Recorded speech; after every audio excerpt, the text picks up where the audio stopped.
Okay, I think I'm live. Just a second. Let me check this out.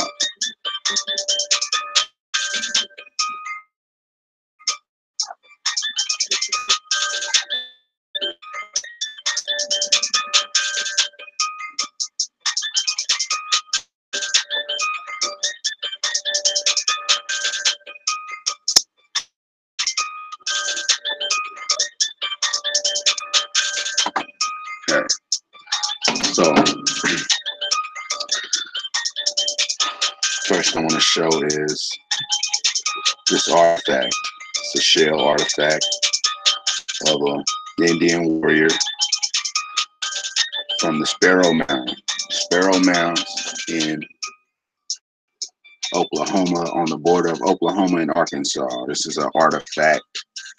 These shells, I mean, well, it's a shell. It's a drawing on a shell. See these beads or pearls right here, or some kind of maybe little shells, something. Got an animal head looking thing up there. And this might be an eel. Don't quote me, but I found some other information that that might be an eel. But anyway, that's an artifact.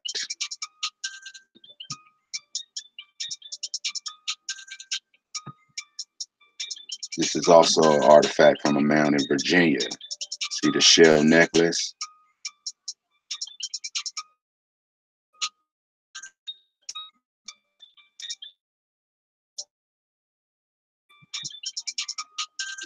So this is an Indian woman from deep down south, down in, let's see, way down by Chile, Argentina, South America.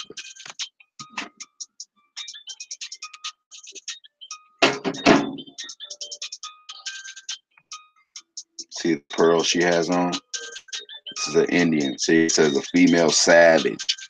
That's what they call an Indian, a savage, right? Terra del Fuego. Okay, an engraving from a drawing by Joanne from Ebenezer Sibley's Universal System of Natural History, 1794, right? Southernmost tip of South America, mainland. This is an Indian, 1700s, late 1700s.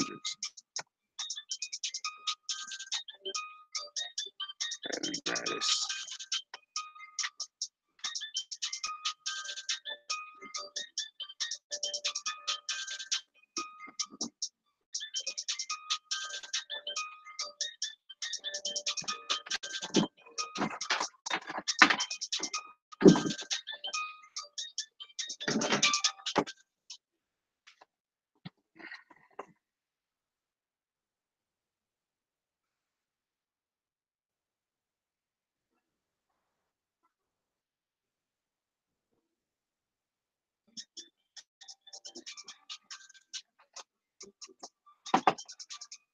Okay, so see the pearls. All right, we're gonna get on to it.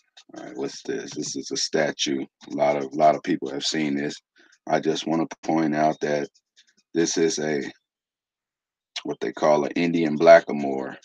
This is life-size statue in a European museum.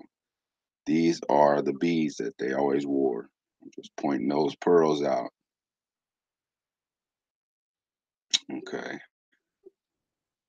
so here's another artifact.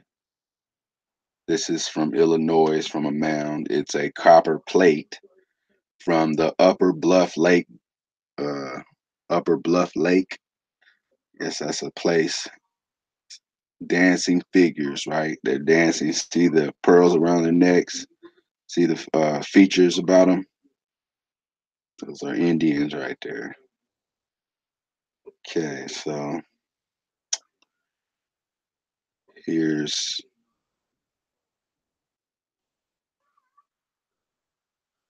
see this book right here, America by John Ogilvy, written in 1671. Old book.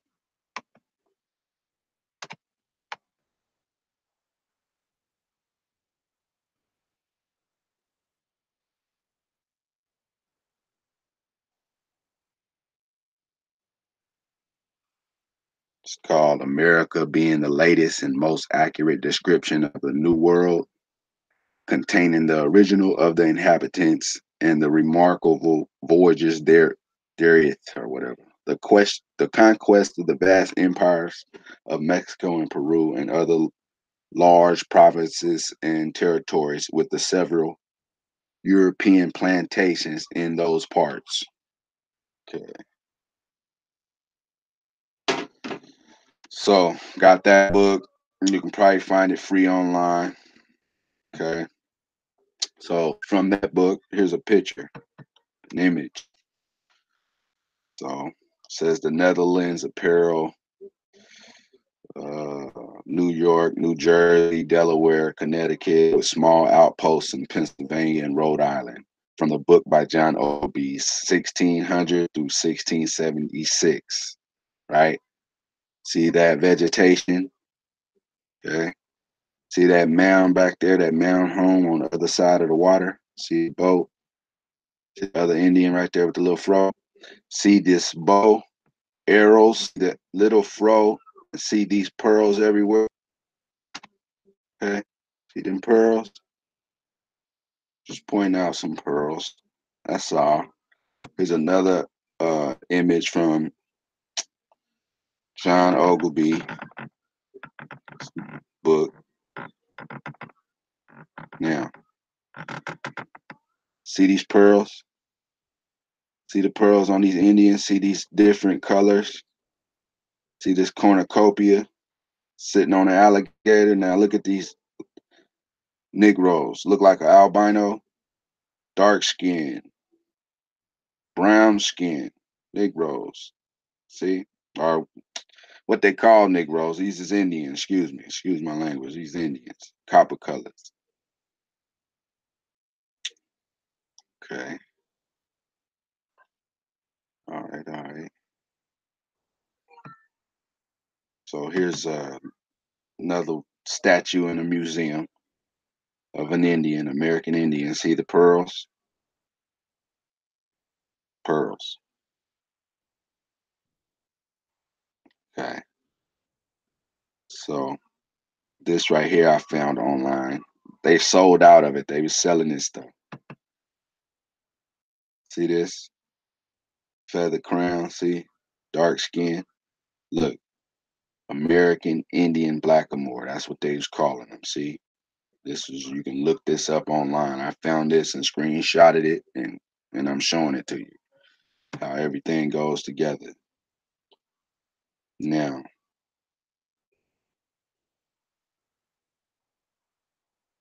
and just to point out some things. Now these artifacts, this shell right here, these arrowheads and this necklace, this right here, this is a shell they did this art on. See this around the neck?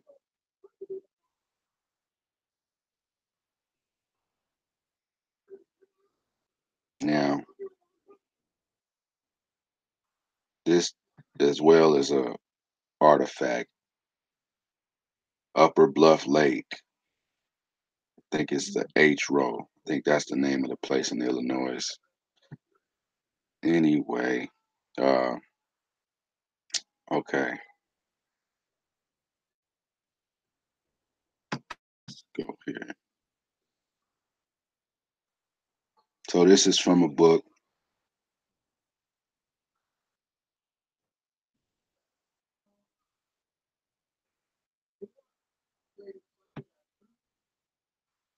called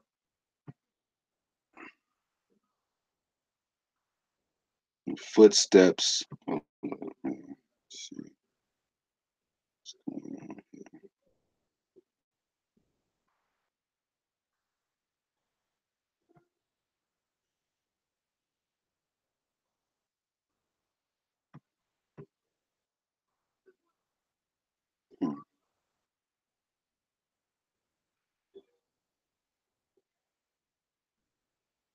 Anyway, it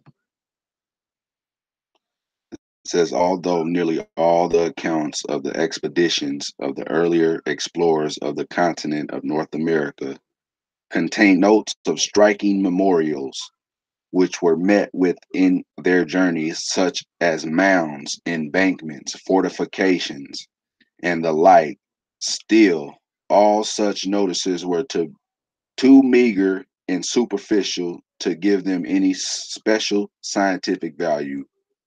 Okay. So they started messing around with them in 1812 and put out some in 1821. But I just wanted to point out that didn't, they said they didn't bring it up. They swept it under the rug. They didn't mention it. Have you ever heard of mounds, fortifications, and all that? Nah, it's full of them. It's full of it around here. Uh, and then this one says that those mounds and all that fortifications and memorials and all that said the first important question to be decided if indeed it can be is the origin of the North American Indians. Was their original home in Asia, and did they, as many believe, make their way to this continent across the Bering Straits? Okay, okay. So, what I wanted to really point out was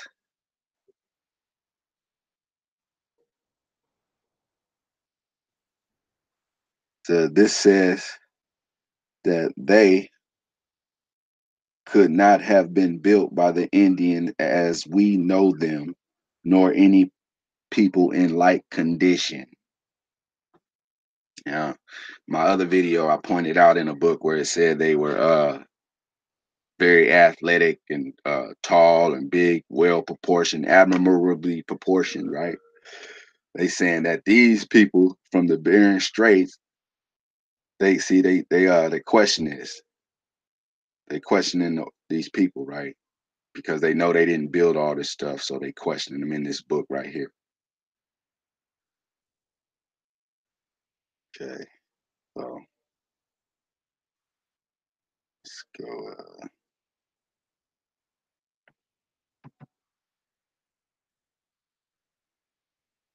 We won't go there yet.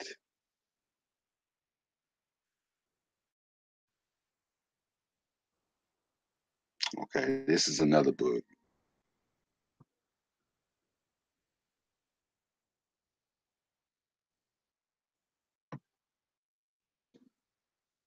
Antiquities of Tennessee and the adjacent states, and the state of Aboriginal society in the scale of civilization represented by them. A series of historical and ethnological studies, right? Gates P. Thornton, no, Thruston, Gates P. Thruston, right?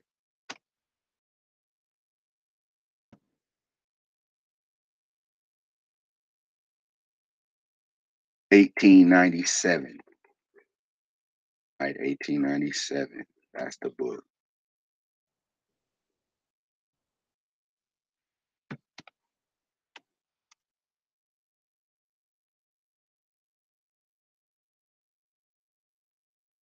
Hmm.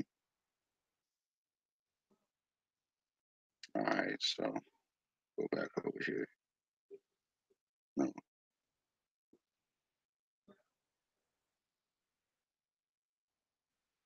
that's this book.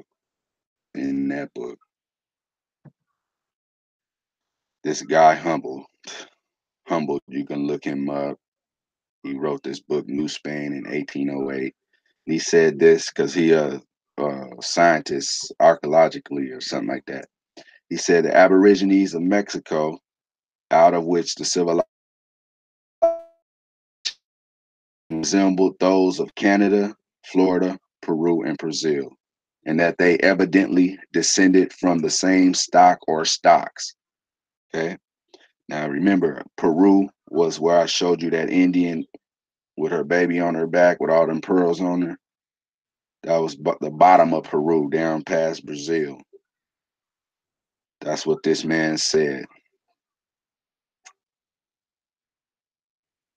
Uh, says, okay.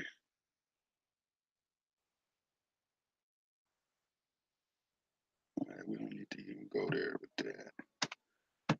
Just showing the same. Now, right here, that same book, it says the remains of the arts and industries. It's like that shell art I just showed you from the map.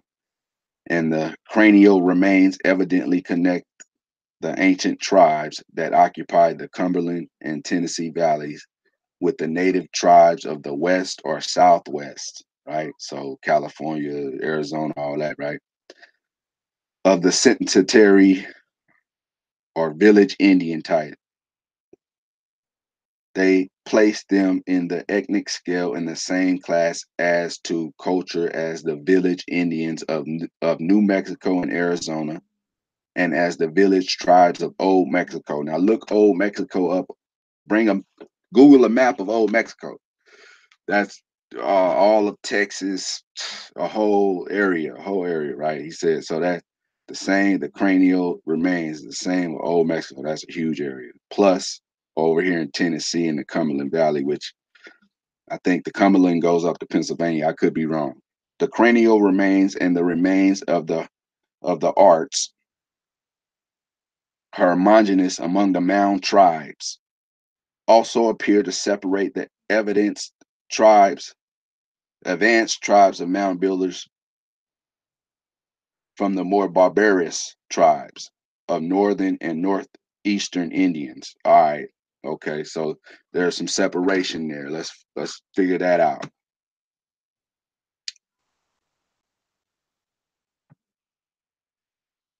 Now, this is a book, okay?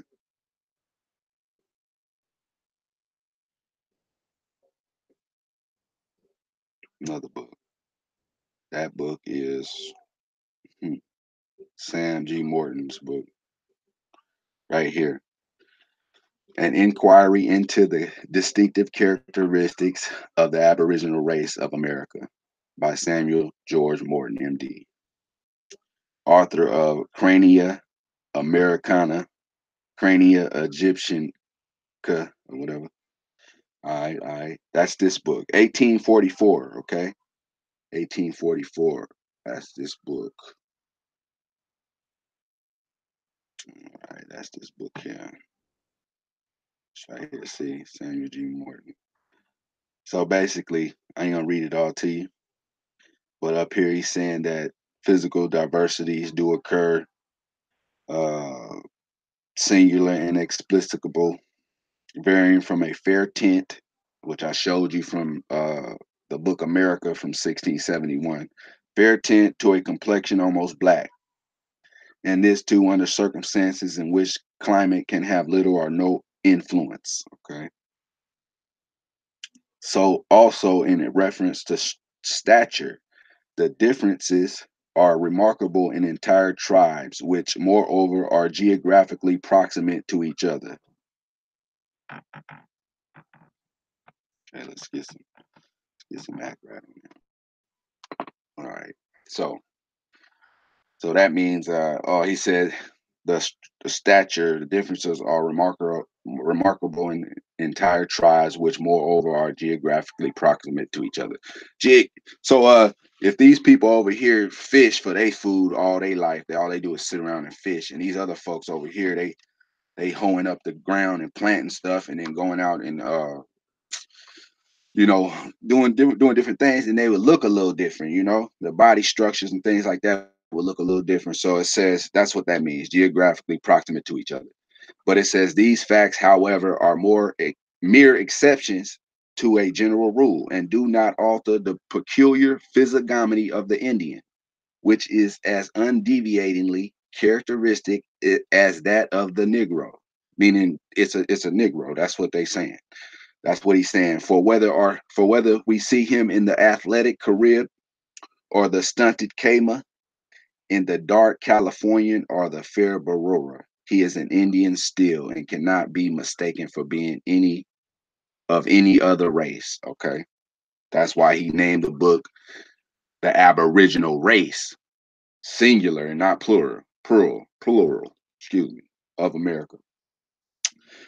He said the same conformity of organization is not less obvious in the osteological structure of these people, as seen in the squared or rounded head, the flattened or vertical occiput, the high cheekbones, the ponderous maxilla, the large quadricular orbits, and the low receding forehead. I have had opportunity to compare nearly 400 crania derived from tribes inhabiting almost every region of both Americas, and have been astonished to find how the preceding characters in greater or less degree pervade them all. All these people is the same. Okay. He said, it is not my present intention, not even to even enumerate many theories which have been advanced in reference to the origin of the American nations, although I may in the sequel inquire whether their genealogy can be traced to the Polynesians or Mongolians, Hindus, Jews, or Egyptians.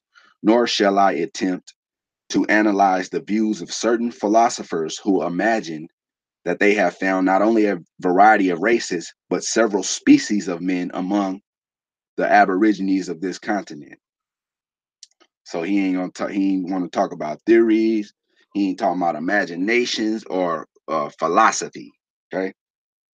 He said it is chiefly my intention to produce a few of the more strikingly characteristic traits of these people to sustain the position that all the American nations, excepting the Eskimo, are of one race, and that this race is peculiar and distinct from all others.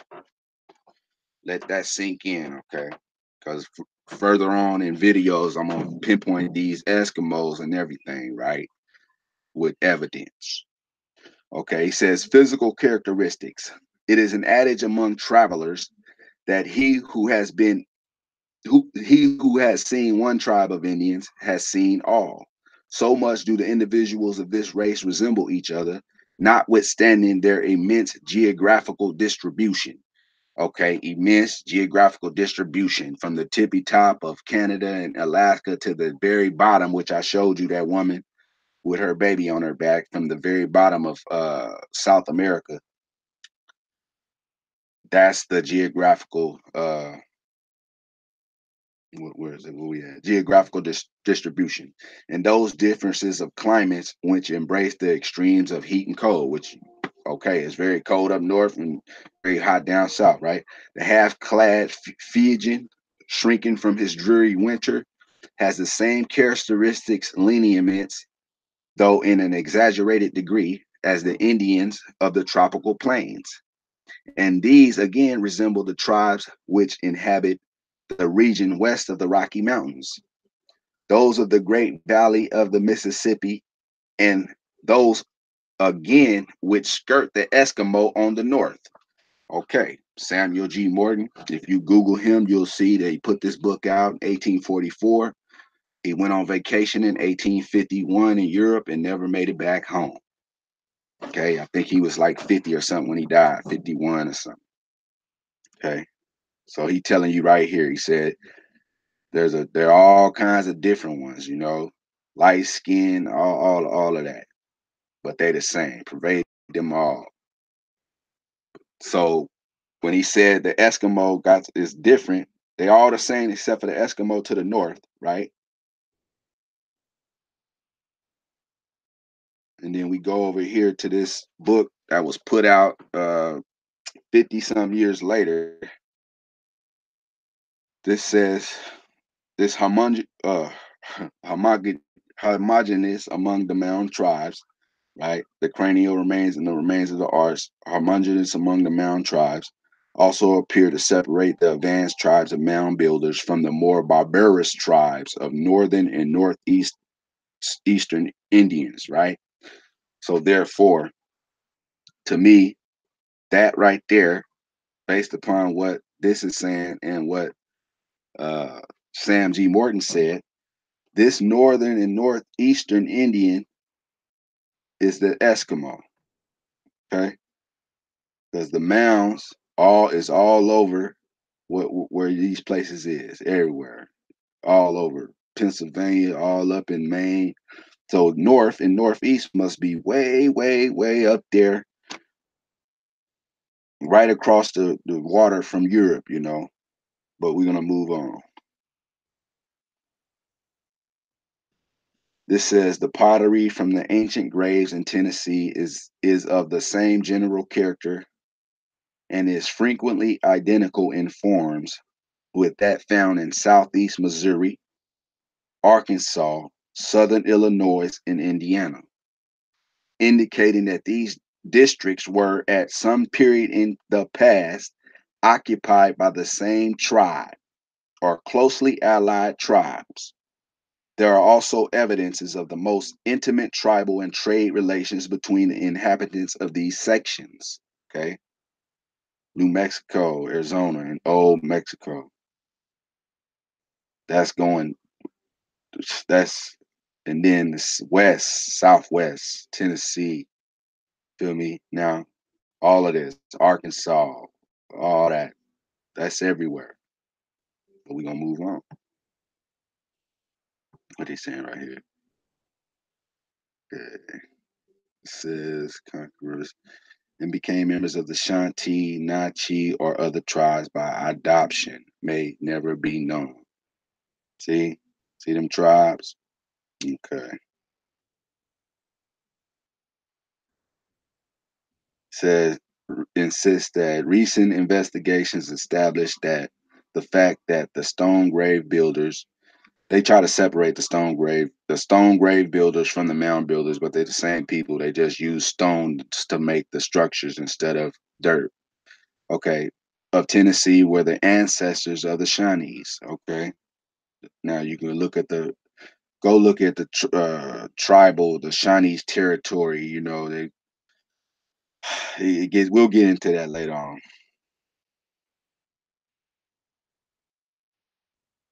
See, Lake Erie. See, it is possible that this once powerful nation of Indians and its adherents, who are reported to have at one time occupied the greater portion of the vast central district between Lake Erie and probably one of them other lakes are uh, somewhere over there.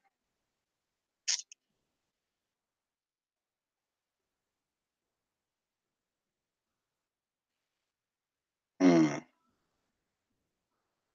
Says the proof is equally conclusive that to the Chinese are to be attributed the box-shaped stone graves and mounds and other works directly connected with them in the region south of the Ohio, especially those of Kentucky, Tennessee, and northern Georgia, and possibly also some of the mounds and stone graves in the vicinity of Cincinnati.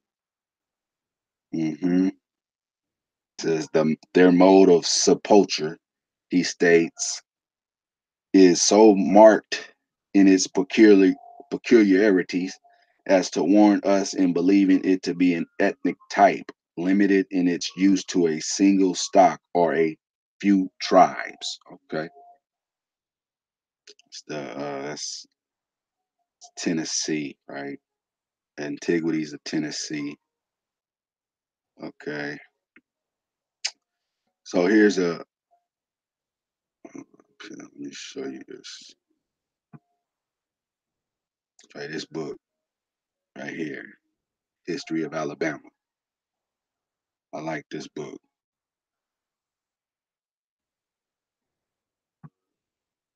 From that book, I'm gonna be reading this little piece right here.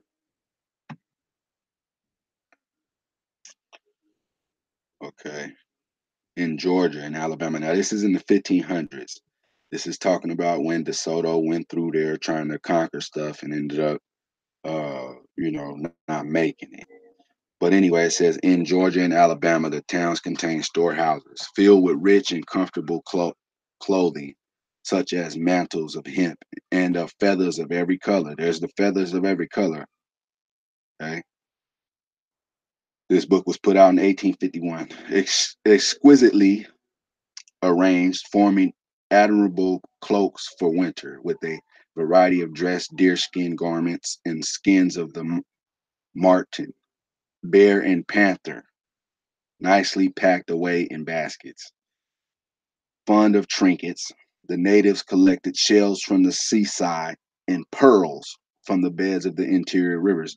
See them pearls from the beds of the interior rivers? Okay. The latter they pierced with heated copper spindles and sprung them around their legs, necks, and arms. The queen upon the savannah, see, that was a queen. She ruled a area down there. The queen upon the savannah took from her neck a magnificent cordon of pearls and twined it around the neck of the warlike but courteous De Soto. Check this one out. In the interior of the country, right, pearls were worn in the ears, but upon the coast, fish bladders inflated after they had been inserted were greatly preferred. Now that's deep. Just a second.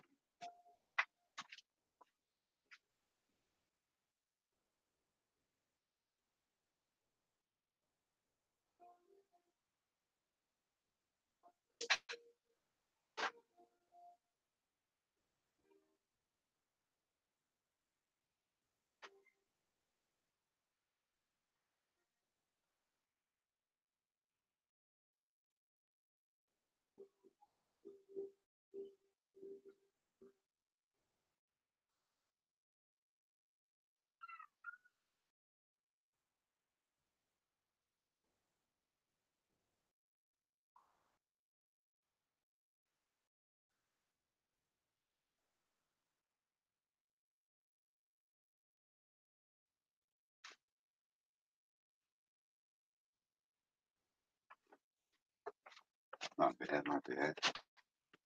So, uh,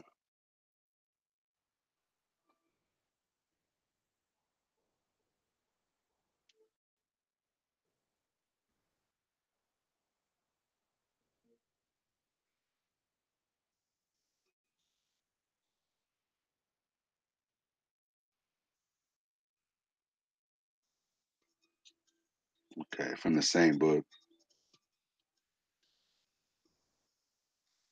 says both sexes there were, however, adorned with ornaments consisting of pretty shells and shining pearls. Okay, this was in the 1500s in Alabama, right? From that same book. What's this one?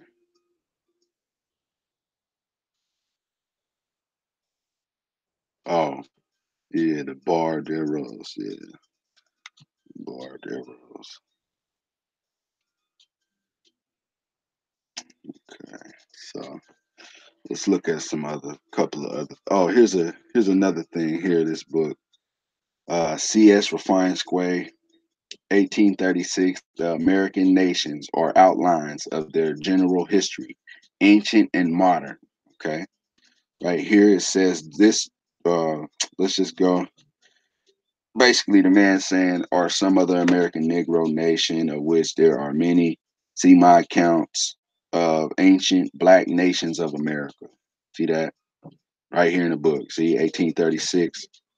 This is something I pulled down offline. I think it's a newspaper clip from Brenton. It say Britain in 20 minutes. Okay, this man is saying he is going way down south to sunny South Dakota, in fact, to see the genuine Native American darkies, the real Yankee blackamoors. Most interesting beings, the blackamoors. They live exclusively on poultry, fowls, and all their women folk are named Honey Gal. Okay, so that's a little more proof, who the people was. All right, so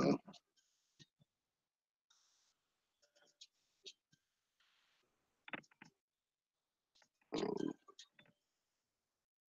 that's the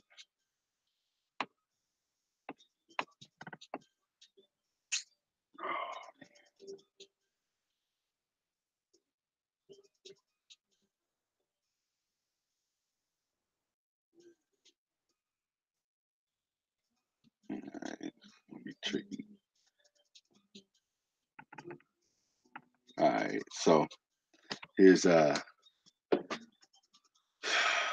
see.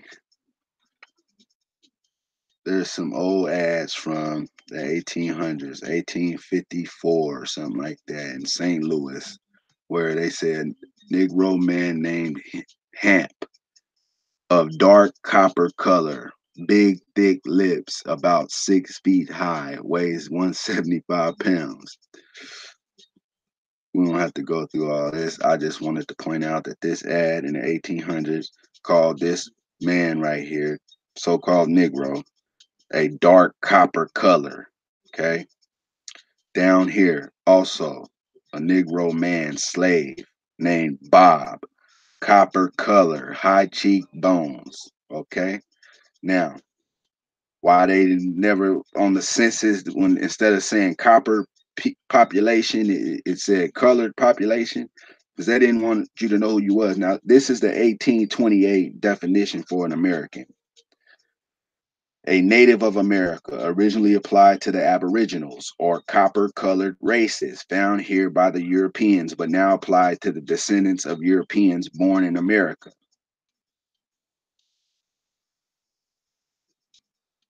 See, what's that say? The name American must always exalt the pride of patriotism. Okay, patriotism. All right, all right. So Aboriginals, copper colored races. Okay, because they all the same race, but they say races because it goes from a light tint to a dark hue, almost black. Okay, so they say races, but we know that it's only one race outside of the Eskimos who dwelt up north until a certain time period, and then they came down here. And we'll get into that later on, but I just wanted to point out, look, copper color, high cheekbones, a Negro man, slave named Bob. Okay, dark copper color. See that right there.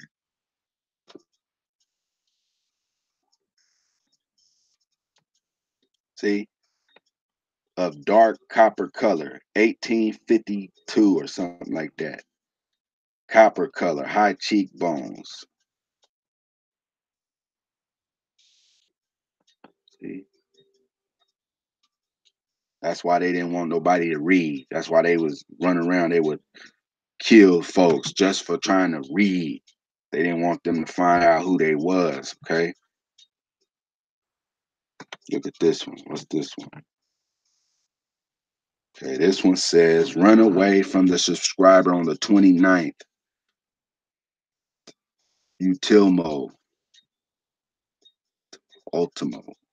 A Negro man calling himself William Washington Walton. He is a very likely, well-made Negro, black, above 5 feet 6 or 7 inches in height, and well will weigh from 180 to 200 pounds. He has long hair, generally plaited and tied with eel skins. Okay. It also says he has a wife, right? He has a wife, right? This is in the first year of the Civil War in the summertime, 1861. Now, down here, I looked this up because I wanted to know who on the planet Earth used a eel skin to tie their hair with. So down here it says purposes in conditioning the skin and hair, as was noted among Cherokee women, were said to have wrapped their long locks in eel skins. Okay. Now this man, probably auntie, mama, grandma, they probably all wore eel skins. So what he tie his long hair in, right? Says a Negro man, long hair, eels wrapped his generally plaited and tied with eel skins. Here it is, the Cherokee tied their hair with eel skins. Okay, moving on.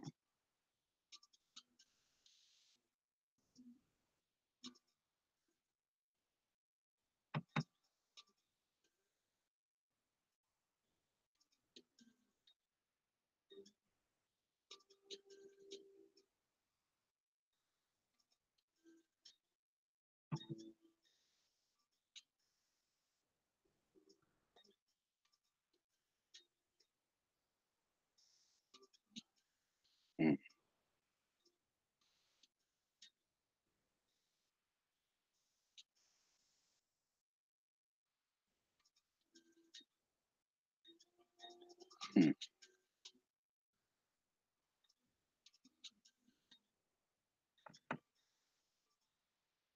okay.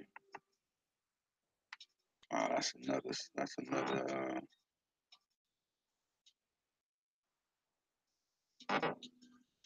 That's another subject right there. But okay. So, all right. So let's look at this.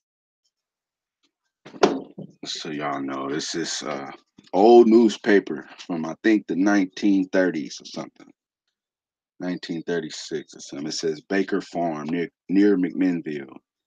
The archaeological specimens found are varied. The large number of skeletons in the mound would indicate that it was once the scene of a battle. The impression is strengthened by the fact that most of the skulls have holes in them, supposedly bullet holes. Okay, what else? Then two different tribes are represented in the contour of the head, some being the typical flat head and others round. Every skeleton has a quantity of beads and other trinkets. Okay. Every skeleton has a quantity of beads and other trinkets. Every skeleton has a quantity of beads and other trinkets. Okay. In this mound. And usually some peculiarly figured stones or bone instruments packed on the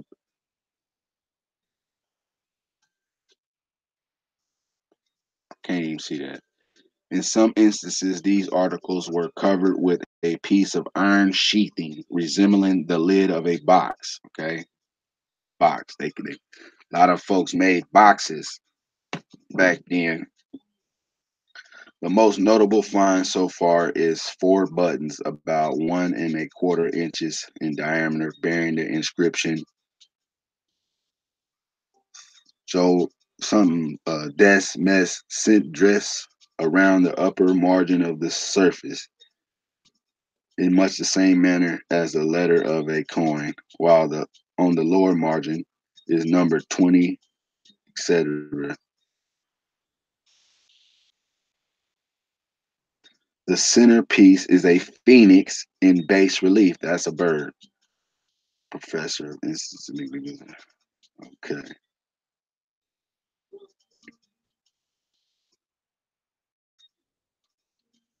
Now it says some years ago, an effort to excavate these mounds was frustrated by the Grand Ron Indians, who for some time closely watched the burying around of their pro-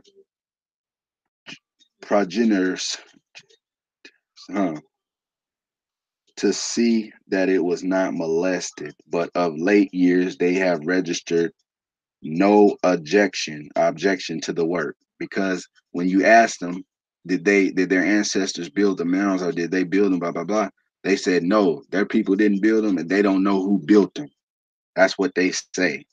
So that's why they let these people go up into these mounds, because they ain't really got nothing to do with that. You know what I'm saying?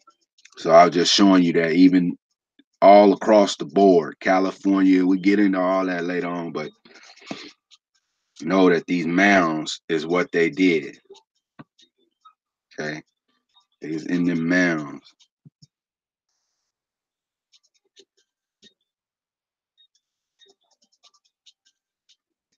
See the mound. The usual height of the chief mounds of the groups was probably originally from 15 to 30 feet. A few mounds in the state of Tennessee, this is Tennessee, see, however, are much higher than 30 feet. Wow. The stone grave cemeteries constructed by the ancient inhabitants of the Cumberland and Tennessee valleys indicate the presence at one time of a very large population. See, very large population.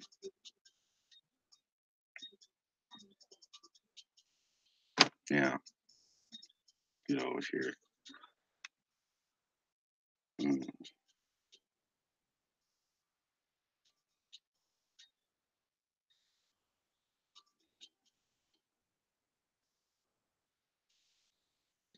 It's just talking about like copper found, the marine shells and stuff. Okay, let's see.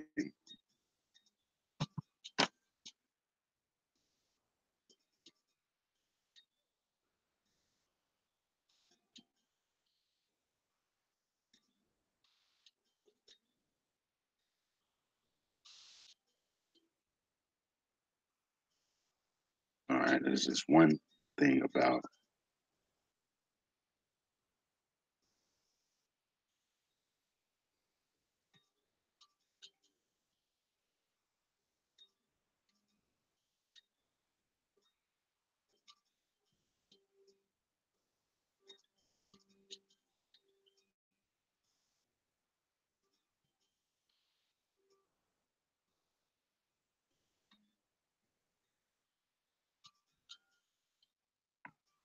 See, so right here it says, if we could have been given a glimpse of the fair valley of the Cumberland in 1492, the date of the Columbian discovery, it is a quite probable that we should have found some of these ancient settlements full of busy life.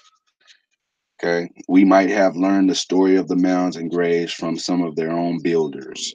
But nearly 3 centuries elapsed before the pioneers of civilization reached the confines of Tennessee. So, from 1492, 3 centuries is 300 years. So that's almost, like I said, eight, almost to the year 1800s before they went over there. A couple of them went and destroyed some stuff, but it took this book right here, Antiquities of Tennessee, said that they didn't go over there. It says this dude right here in 1673, Marquette came in his shallow bark, floating down upon the broad waters of the Mississippi. Its first white explorer. Okay, it's they saying it's first white explorer, right up there by Tennessee. See, DeSoto didn't even go up there in 1673. So remember they said, what was it, 1619? Some folks came. All right, cool. Okay. It says a few years later came that intrepid French discoverer. Are you seeing these words? Intrepid, Marquette, all the shit. Anyway, but he only looked upon the swamps and forests of the river, right?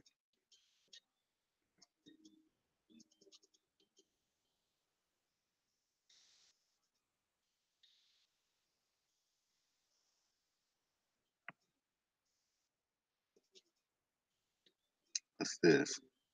This dude right here, Verrazano, visited the coast of North Carolina in 1524. He reported that he found the natives primitive in their habits, uncivilized, and numbering a large population. North Carolina. Okay. Said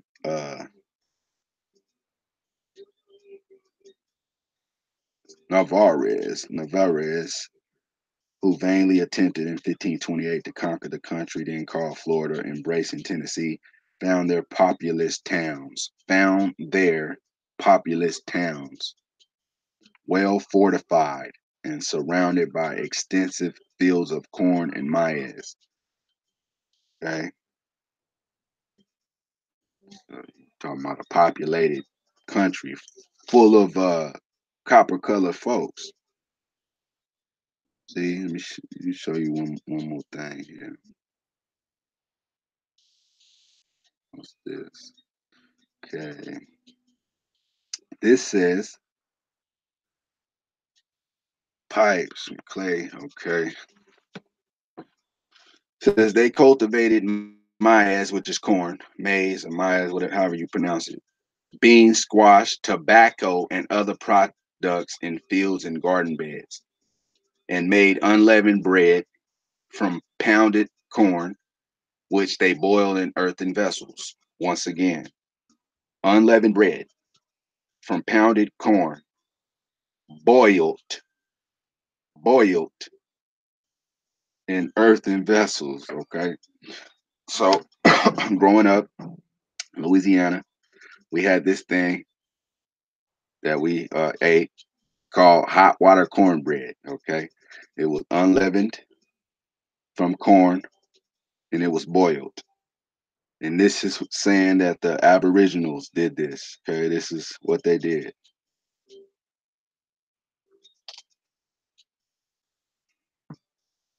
Hot water cornbread. So you get off in the books, you start seeing yourself, then you really know. You're like, oh, okay, gotcha.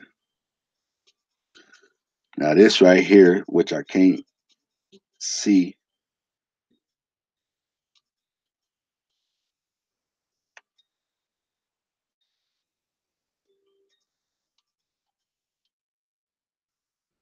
of course it's gonna run slow because I got so much stuff going, but basically I just wanted to point out something else I found in the ad, right? So-called runaway slave ad, right? Okay. It says runaway at New Richmond in the district of Gasped, Saturday, April. A Negro man named Wooty Whoop who calls himself Charles sometimes. He is almost 5 feet 8 or less or inches high, speaks good English and some broken French and Micmac. Negro man, so-called slave from Africa, is over here speaking good English and language called Micmac. So I looked that up, and this is Micmac, Algonquin. Algonquin, that's up there by, Canada. Oh, there it is, Canada, New York, all that. Algonquin. You had your Algonquins, your Mohawks, your Iroquois, your all them people, Powhatans up that way. But anyway, that's a language. See, Micmac. See, spelled the same. Micmac, Micmac. Native languages of America. See how that go? Just like that. So that's another little piece right there. Little shot.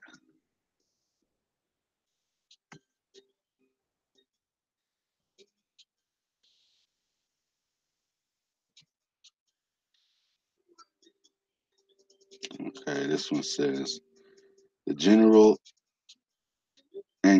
aquiline nose, the absence or scantiness of beards. Okay, scantiness of beards. Their love of smoking, of gay colors. Gay colors. Okay, that's all them different colors. It's crazy how that's the anyway. Painted faces, feathers, plumages, feasts, dances. Okay, this is Antiquities of Tennessee, put out in 1851, and it's saying that uh, recalling the remark of Ulloa, the early Spanish governor of Louisiana, quoted by Robertson, that if we have seen one American, we have seen all. Their color and makeup are so nearly alike.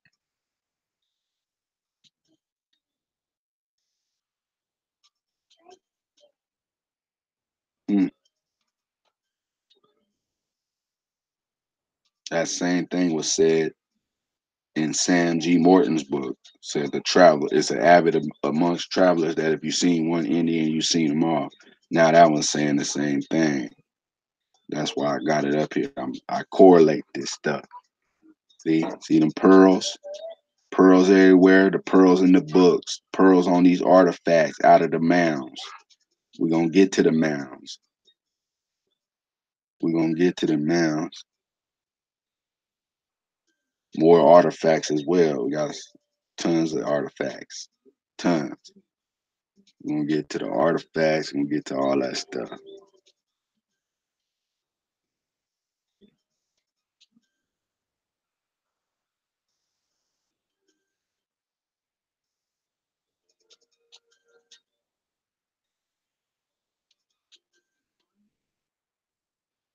Hmm. All right, so I think that we gonna end with that on the pearls, and then I'll hit y'all off with something else.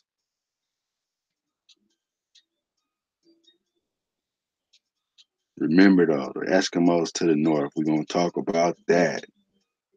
We're gonna get back off into the counties, the populations. I'll show you where the Eskimos showed up. Right?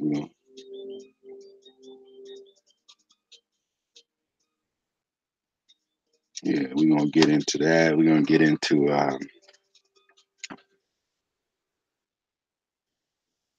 the movements, the timelines, right? Timelines. Now that you know that all the people was the same, now that you can look at all this stuff, go back and look, right? Go back and look. It's a trip. So y'all have a good day. I appreciate you tuning in. Make sure you subscribe to the channel. Peace.